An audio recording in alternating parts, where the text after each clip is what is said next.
I'm Thomas Ryan of the Lean Farmer, and welcome to another exciting video. Got multiple improvements to show you this time. So check out all the improvements we've been making on the farm. Some of them are farm related, some of them are just life related, but they're big or little, they're still improvements, and that's something you should be trying to do every single day. So check it out. Okay, I'm up at my lean coop, and this is my rain barrel that we collect rainwater from the chicken coop. There's where it comes in at. And sometimes when it doesn't rain, this will go empty because I got so many chickens up here.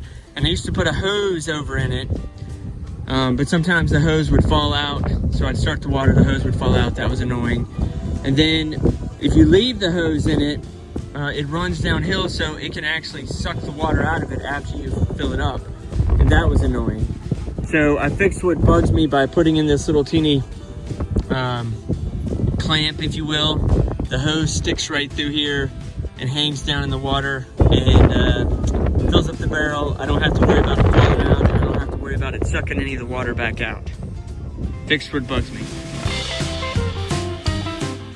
Okay, I got my weight bench, and I'm gonna show you something that irritates me. Hear that noise? So when I'm trying to work out in the morning and everybody else is sleeping, that really irritates me. So I'm gonna fix what bugs me. So I had some kind of foam or rubbery type pieces. Actually came from a cell phone holder, but I put those on there. And although it still makes a little bit of noise, and it's obviously going to, nothing like it was. Fix what bugs me. Okay, so this next idea might be a little tacky, but I'm gonna go with it anyway. Each year we have a wood stove, and I always like to get some kindling or some small sticks to start the fire, but I never have a place to put that. So I got this old freezer, and I'm gonna store my kindling in there until I build me something permanent. Certainly not pretty, and not what I want to do permanently, but it does a great job holding all my kindling. And of course, when the top's down, it'll keep it dry.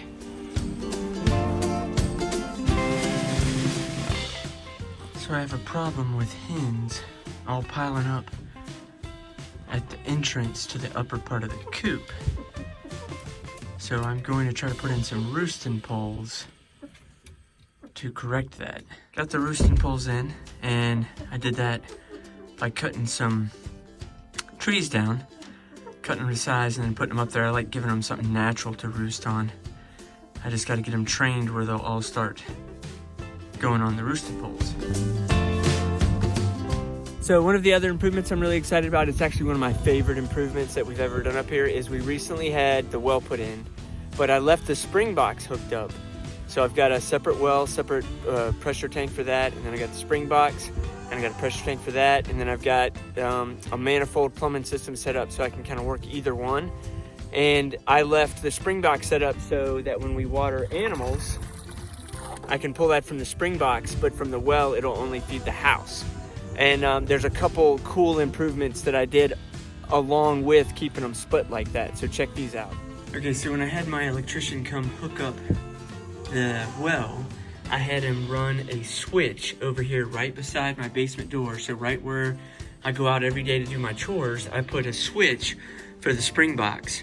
And so I'm gonna keep it off normally, and when I go do chores, I'll flip it on, and then I won't have all that pressure in the lines. There'll be less chance for it freezing and less chance for a leak, and then I burn up my spring box by having this switch here. So I'll only turn it on when I need it. And then of course, I labeled it, so keep off unless in use, and I labeled what it is, the spring box, and of course I made this a light switch. Eventually I'll get my label maker and do a better job. And then one other thing I did was, it was really hard to see the letters for off and on. So I just took a marker and kind of colored them, and you can see them a lot better. So that was another quick improvement I made. But this one's gonna be great. And now you can of course see it's off, and we can go look and see that I don't have any water coming out. So of course here's the spigot with the handle up, but then we'll go to the end of the hose and there's no water because of course I cut the power to it with the switch in there. and I really love this improvement. And of course, the water is done, and I've got two great sources of water now, the spring box and the well, and the switch just adds to it by keeping the power off to the spring box until I need it. A great improvement. Hey, thanks for watching. Keep making those improvements to your farm, your business, your house, your life, and try to make something better than it was yesterday. We'll catch you next time.